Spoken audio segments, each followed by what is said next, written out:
नमस्कार, भारत मौसम विज्ञान विभाग के दैनिक मौसम परिचर्चा में आपका हार्दिक स्वागत है।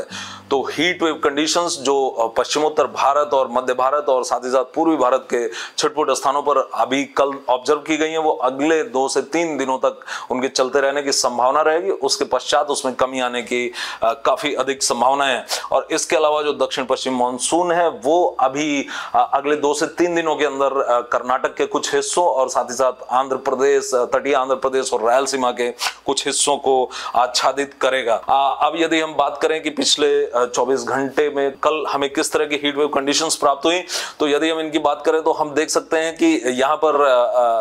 हीट वेव कंडीशंस तो हमें इस पूरे जो पीले कलर से दिखाया गया क्षेत्र है यहाँ पर हमें प्राप्त हुई है, किंतु यहाँ पर जो हीट वेव कंडीशन की तीव्रता, जो उसकी उष्ण लहर की जो तीव्रता है ग्रीष्म लहर की, वो काफी कम यहाँ पर हुई है। और साथ ही साथ उसमें सीवियरिटी नहीं है। जो सीवियर हीट वेव कंडीशंस आती थी, जैसे कि हम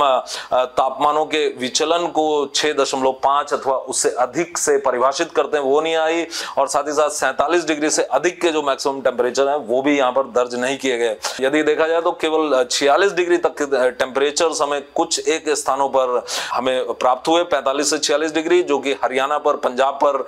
और पश्चिमी उत्तर प्रदेश के 1-2 स्थानों और साथ ही साथ मध्य प्रदेश के 1-2 स्थानों, विदर्भ और छत्तीसगढ़ पर प्राप्त हुए हैं। और झारखंड के जो पश्चिमी झारखंड का डाल्टनगंज है वहां पर प्राप्त हुए हैं। और इसके अलावा तो इस तरह से हम देख सकते हैं कि सीवियरिटी भी कम हुई और साथ ही साथ जो इनका रीजन, इनका जो एरिया है वो भी काफी कम हुआ, क्योंकि राजस्थान के केवल गंगानगर पर हीट वेव दर्ज की गई, पंजाब के 2-3 स्थानों पर, हरियाणा के केवल हिसार, रोहतक, दिल्ली के 2 स्टेशन और साथ ही साथ चंडीगढ़ पर हीट वेव केवल दर्ज की गई, और पश्चिमी उत्तर प्रदेश के केवल झांसी पर, और पश्चिमी मध्य प्रदेश के केवल ग्वालियर, और पूर्वी मध्य प्रदेश के, हालांकि जो उत्तरी हिस्सा पूर्वी मध्य प्रदेश का है, सतना, रीवा इत्यादि, यहाँ पर 5-6 स्टेशन पर हीट वेव कंडीशंस दर्ज की गई। और विदर्भ के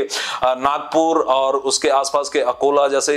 क्षेत्रों पर हीट वेव दर्ज की गई, और मध्य छत्तीसगढ़ के कुछ एक हिस्सों पर हीट वेव दर्ज की गई, और झारखंड के केवल डाल्टनगंज, पश्चिमी झारखंड पर हीट वेव दर्ज की गई, और उड़ीसा के 2-3 स्थानों पर केवल हीट वेव दर्ज की गई, और सीवियर हीट वेव कहीं भी दर्ज नहीं की गई है। अब यदि अगले 5 दिनों में हम हीट वेव कंडीशन की बात करें तो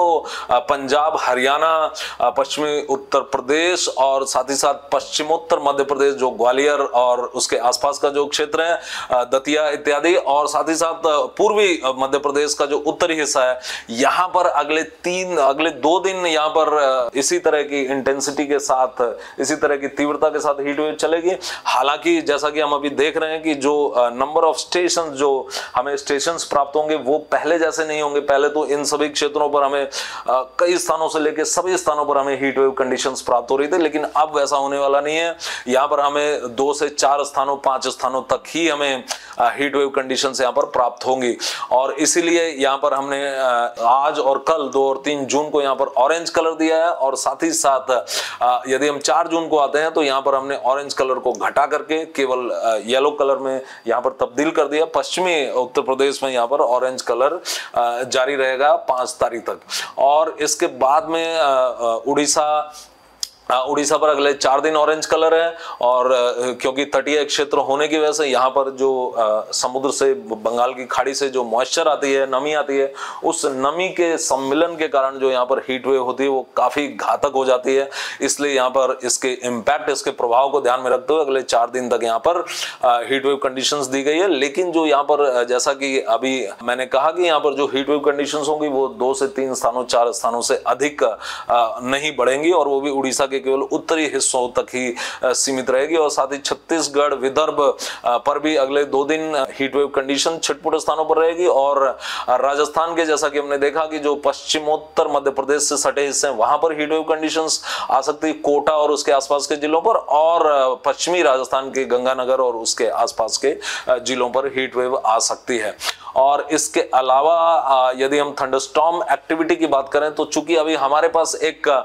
चक्रीय परिसंचरण है जो कि पूर्वी उत्तर प्रदेश के दक्षिणी हिस्से पर अवस्थित है और यहां से एक ट्रफ उत्तर दक्षिण दिशा में एक ट्रफ लाइन जा रही है और यहां से मॉइस्चर की आपूर्ति, नमी की आपूर्ति पूर्वी भारत पर हो रही है। तो इसके प्रभाव में हमें thunderstorm activity, moderate to severe thunderstorm activity हमें बिहार और झारखंड और गंगेय पश्चिम बंगाल पर देखने को मिल सकती है और साथ ही साथ moderate, light to moderate thunderstorm activity हमें उड़ीसा और इसके साथ में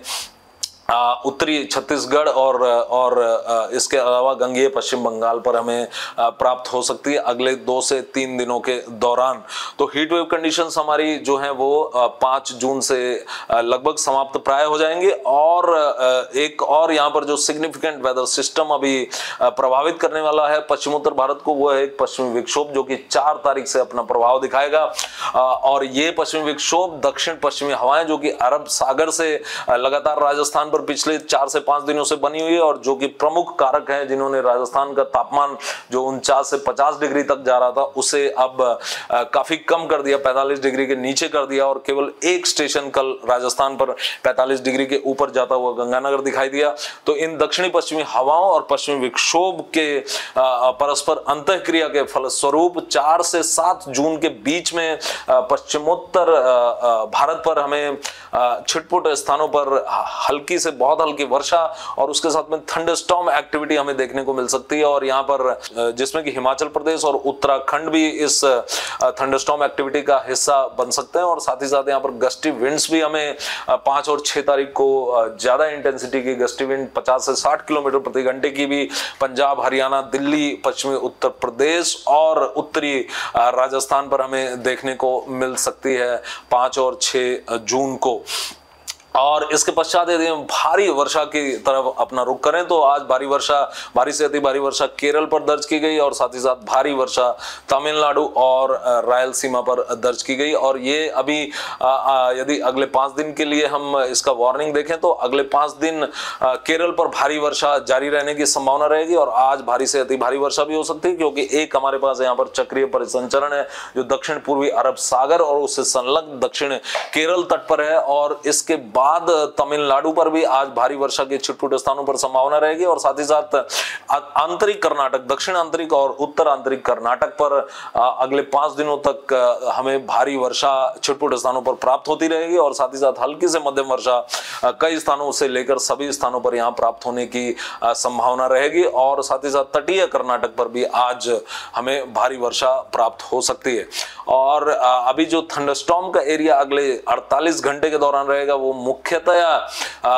ये रीजन रहेगा जो कि हम यहाँ पर देख सकते हैं कि जो हमने अभी बात की बिहार, पूर्वी उत्तर प्रदेश, बिहार, झारखंड और गंगेय पश्चिम बंगाल, उत्तरी तटीय आंध्र प्रदेश और इसके साथ में पूर्वोत्तर भारत के हिस्से और पूर्वोत्तर भारत पर यदि भारी वर्षा की बात की जाए तो यहाँ पर भारी वर्षा असम, मेघालय, अरुणाचल प्रदेश और त्रिपुरा, मिजोरम पर अगले 3 दिन तक चलते रहने की संभावना है जिसमें कि मेघालय पर हमें भारी से अति भारी वर्षा भी अगले 3 दिन के दौरान प्राप्त होती रह सकती है। और इसके बाद हम आते हैं दक्षिण पश्चिम मानसून पर। तो दक्षिणी पश्चिम मानसून आज थोड़ी उत्तर की तरफ गति करते हुए इसने कर्नाटक के कुछ हिस्से और आंध्र प्रदेश के कुछ हिस्सों को अपने आगोश में ले लिया है और आज यदि हम बात करें तो जो इसकी दक्षिण पश्चिम मानसून की जो उत्तरी सीमा है वो तटीय कर्नाटक के मंगलौर से होते हुए चित्रदुर्गा, दक्षिण आंतरिक कर्नाटक के और वहां से तटीय आंध्र प्रदेश के नेल्लोर से होते हुए उत्तर की तरफ ये उत्तरी सीमा मानसून की जा रही है और इसने साथ ही साथ मध्य अरब सागर और इसके साथ में मध्य पश्चिम बंगाल की खाड़ी और पश्चिमोत्तर बंगाल की खाड़ी के भी कुछ हिस्सों को आच्छादित किया है। और अब अगले 2 से 3 दिन के दौरान ये कुछ और हिस्सों को, कर्नाटक के कुछ और हिस्सों और साथ ही साथ रायलसीमा और तटीय आंध्र प्रदेश के कुछ और हिस्सों को भी ये अपने 2 से 3 दिनों में और अधिक कवर करने की इसकी संभावना है। तो आज के लिए बस इतना ही। कल हम फिर मिलेंगे अगले 5 दिनों की मौसम परिचर्चा के साथ। तब तक के लिए अनुमति दीजिए। धन्यवाद। नमस्कार।